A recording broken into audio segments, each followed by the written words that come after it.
Hi, I'm Dr. Kelly Brogan, and I'd like to welcome you to the second in a 5-part series on psychiatric pretenders, or physiologic imbalances or issues that can contribute to psychiatric problems and be resolved without the use of medication. So I'd like to talk a little bit about diet, but specifically about food intolerances. And when I think about food intolerances, I focus on 4 primary candidates. And those are corn, soy, gluten, and casein, or dairy. And the reason that I focus on these is because in the typical American diet, at least corn, soy, and wheat comprise about 2/3 of what people eat every day. And so you have a lot of room to make very dramatic change.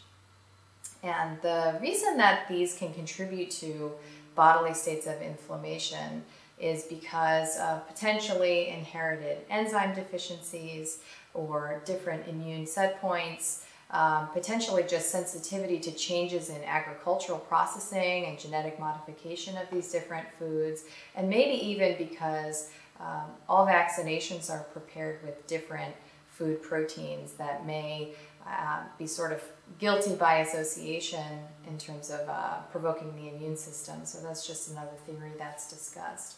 But for whatever reason, these foods can often provoke an inflammatory response in the gut and lead to widening or separation of this barrier and these tight junctions, so that peptides, undigested food particles, can pass into the blood and end up stimulating not only the immune system, but then even parts of the brain and different receptors, particularly opiate receptors in the brain. Leading to changes in behavior and maybe even some of the addictive potential of some of these foods. So when I lecture, I often talk about what I think was a pretty provocative study that looked at the very, very high levels of gluten antibodies in pregnant women who then went on to birth schizophrenic children. And of course, that's just an association, but it's a fairly provocative one, and there's actually a good body of literature that supports consideration of at least gluten and dairy in the psychiatric population as a driver, or at least very significant associative factor in terms of symptoms.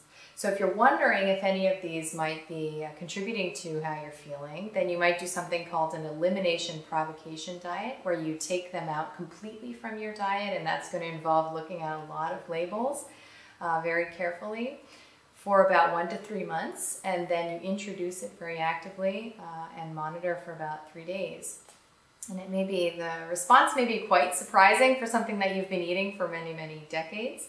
But I highly encourage you to think about it, because this can be a major opportunity for change in your wellness and resolution of your symptoms. So thank you for listening. I'll speak to you next week.